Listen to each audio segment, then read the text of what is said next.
तो dear friend, इस video में हम बात करेंगे लाइट रिएक्शन और लाइट डिपेंडेंट रिएक्शन और हिल रिएक्शन और फोटोकेमिकल रिएक्शन। तो इसको लाइट रिएक्शन और लाइट डिपेंडेंट रिएक्शन इसलिए कहते हैं कि ये जो प्रोसेस है ये लाइट की गैर मौजूदगी में नहीं हो सकती। इसके लिए सनलाइट का होना ज़रूरी है। और हिल रिएक्शन इसको इसलिए कहते हैं कि इसको सबसे पहले 1937 में रॉबिन हिल ने इसको डिस्कवर किया गया था, इसलिए इसको हिल रिएक्शन भी कहते हैं। और फोटोकेमिकल रिएक्शन इसलिए कहते हैं कि इसमें यानी कि जो लाइट एनर्जी होती है, सनलाइट एनर्जी, वो कन्वर्ट हो जाती है केमिकल एनर्जी में, यानी कि ATP एंड ADPH2। तो इसलिए इसको फोटोकेमिकल रिएक्शन भी कहते हैं। अब ये प्रोसेस ये कहाँ पर होता है? ये इन द थाइलाकॉइड मेम्ब्रेन होता है। पहले वीडियो में मैं क्लोरोप्लास्ट का कंप्लीट स्ट्रक्चर बता चुका और वहाँ पर मैंने बताया था कि ये कहाँ पर होता है, इन द थाइलाकॉइड मेम्ब्रेन। और ये जो प्रोसेस है ये ऑक्सीडेशन रिडक्शन प्रोसेस है। ये बात नोट कीजिए कि यहाँ पर जो मॉलिक्यूल इलेक्ट्रॉन रिमूव करेगा वो ऑक्सीडाइज होगा और जो मॉलिक्यूल इलेक्ट्रॉन एक्सेप्ट करेगा वो रिड्यूस होगा। तो ये बात नोट कीजिए। अब एक और बात मैं पहले भी वीडियो में बता चुका हूँ कि इस रिएक्शन का जो स्टार्ट है वो फोटोसिस्टम 2 से होता है, ना कि फोटोसिस्टम 1 से। तो अगर स्टार्ट फोटोसिस्टम 2 से होता है तो इसको नाम क्यों फोटोसिस्टम 2 दिया गया है और इसको क्यों फोटोसिस्टम 1 दिया गया है? तो इसका आंसर इसकी डिस्कवरी है। फोटोसिस्टम 2 को बाद में डिस्कवर किया गया था और फोटोसिस्टम 1 को पहले डिस्कवर किया गया था, इसलिए इसको फोटोसिस्टम 1 और उसको फोटोसिस्टम 2 का नाम दिया गया है। अब यहाँ पर इसका जो स्टार्ट जो है लाइट रिएक्शन था वो फोटोसिस्टम 2 से होता है और फोटोसिस्टम 2 में क्लोरोफिल बी होता है और ये ऑब्जर्व करता है लाइट ऑफ 680 नैनोमीटर का।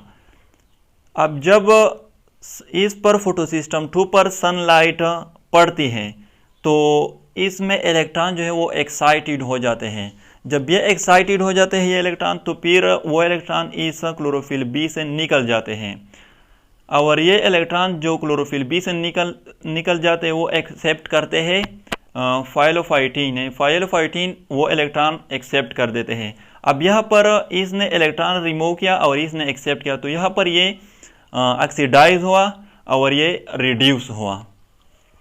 अब वही इलेक्ट्रॉन फाइलोफाइटीन रिमूव कर देते हैं और वो इलेक्ट्रॉन प्लास्टोक्विनोन ये एक्सेप्ट करते हैं। अब यहाँ पर फाइलोफाइटीन जो है ये ऑक्सीडाइज हुआ क्योंकि इसने इलेक्ट्रॉन रिमूव किए और प्लास्टोक्विनोन जो है वो रिड्यूस हुआ क्योंकि इसने इलेक्ट्रॉन एक्सेप्ट किए।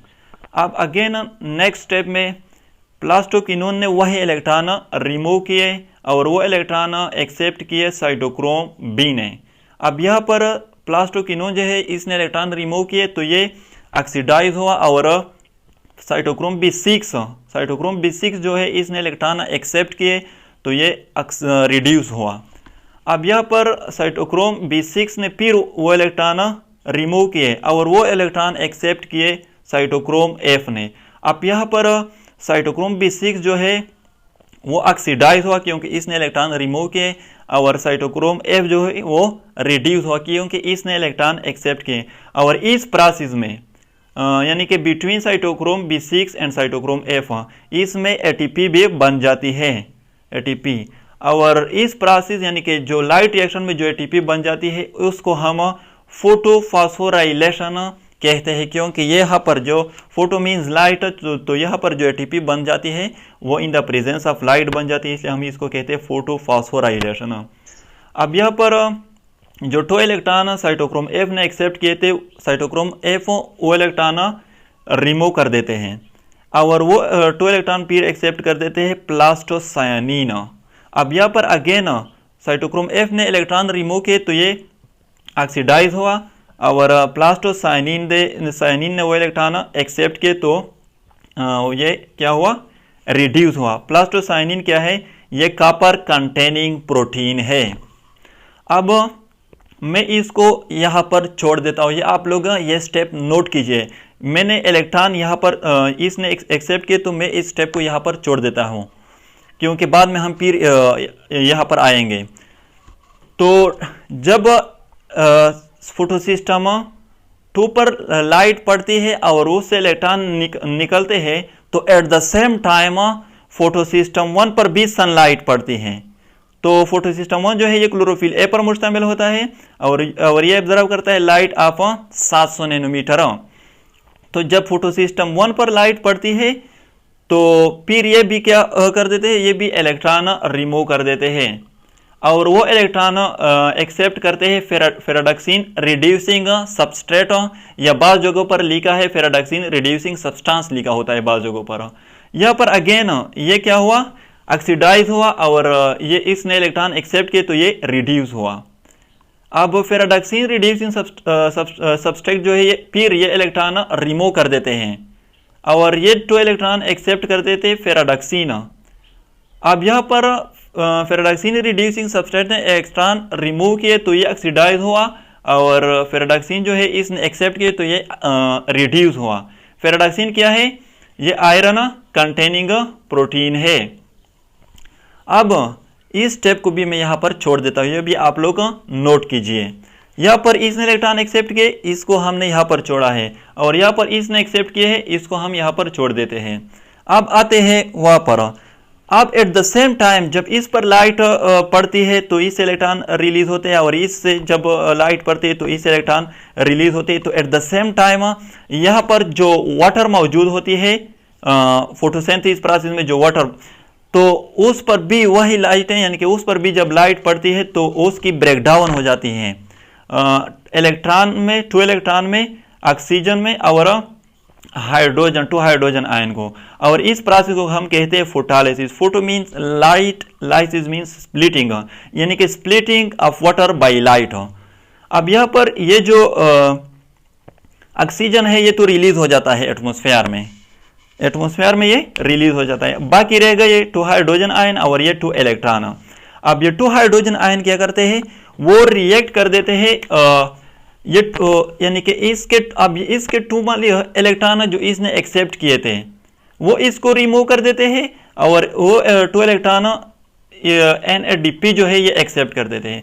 अब ये NADP ये 2 इलेक्ट्रॉन भी एक्सेप्ट कर देते हैं और यहाँ पर ये 2 हाइड्रोजन जो है ये भी इसके साथ कंबाइन हो जाते हैं, तो यहाँ पर बन जाती है NADPH2 जो लास्ट प्रोडक्ट है लाइट रिएक्शन था। इसके बाद एक और बात है, यहाँ पर इससे 2 इलेक्ट्रॉन रिलीज हुए थे तो इसमें गैप ऑफ 2 इलेक्ट्रॉन, इसमें 2 इलेक्ट्रॉन की कमी हो गई है और इस तरह फोटोसिस्टम 2 से भी 2 इलेक्ट्रॉन रिलीज हुए थे तो इसमें भी 2 इलेक्ट्रॉन की कमी हो गई है। अब ये कमी कहाँ से पूरी कर देते हैं और ये भी कहाँ से अपनी कमी को पूरी कर देते हैं, तो ये जो है क्लोरोफिल बी ये वो वाटर के जो इलेक्ट्रॉन होते हैं वो एक्सेप्ट कर देते। अब इसकी जो गैप थी वो ख़त्म हो गई, यानी कि उसने अपनी कमी पूरी कर दी। और यहाँ पर क्लोरोफिल ए इसमें भी 2 इलेक्ट्रॉन की कमी है, तो ये कहाँ से इलेक्ट्रॉन एक्सेप्ट कर देते हैं, ये इस प्लास्टोसाइनिन से, इसलिए हमने कहा था कि हम इसको यहाँ पर छोड़ देते हैं। ये अब ये 2 इलेक्ट्रॉन प्लास्टोसाइनिन से 2 इलेक्ट्रॉन एक्सेप्ट कर देते हैं जो प्लास्टोसाइनिन ने साइटोक्रोम F से, और इस तरह तो इसमें भी जो गैप है वो ख़त्म हो जाती है। अब ये हुई लाइट रिएक्शन और इसको हम नॉन साइक्लिक फोटोफॉस्फोराइलेशन कहते हैं, नॉन साइक्लिक फोटोफॉस्फोराइलेशन, क्योंकि नेक्स्ट वीडियो में हम साइक्लिक फोटोफॉस्फोराइलेशन पढ़ेंगे। तो यहाँ पर जो इलेक्ट्रॉन है, साइक्लिक का मतलब कि इलेक्ट्रॉन जहाँ से निकल जाते हैं फिर वो वहाँ चले जाते हैं, तो यहाँ पर ऐसा नहीं हुआ है। जो क्लोरोफिल बी से निकल गए हैं जो इलेक्ट्रॉन वो क्लोरोफिल ए में आए हैं और जो क्लोरोफिल ए से निकल गए हैं वो NADP में चले गए हैं और जो वाटर से निकल गए हैं वो क्लोरोफिल बी में चले गए हैं। तो यहाँ पर साइकिल का प्रोसेस नहीं हुआ है, तो इसलिए हम इसको कहते हैं नॉन साइक्लिक फोटोफॉस्फोराइलेशन। अब डियर फ्रेंड ये थी लाइट रिएक्शन और लाइट डिपेंडेंट रिएक्शन और हिल रिएक्शन। बाज़ जगहों पर इसको जेड रिएक्शन भी कहा जाता है, क्योंकि ये जो प्रोसेस बन जाती है जेड की शक्ल का बन जाती है, तो इसलिए बाज़ जगहों पर जेड स्कीम और जेड रिएक्शन भी कहा जाता है। तो नेक्स्ट वीडियो में साइक्लिक फोटोफॉस्फोराइलेशन पढ़ेंगे। तो अगर वीडियो अच्छी लगे तो चैनल को सब्सक्राइब करें और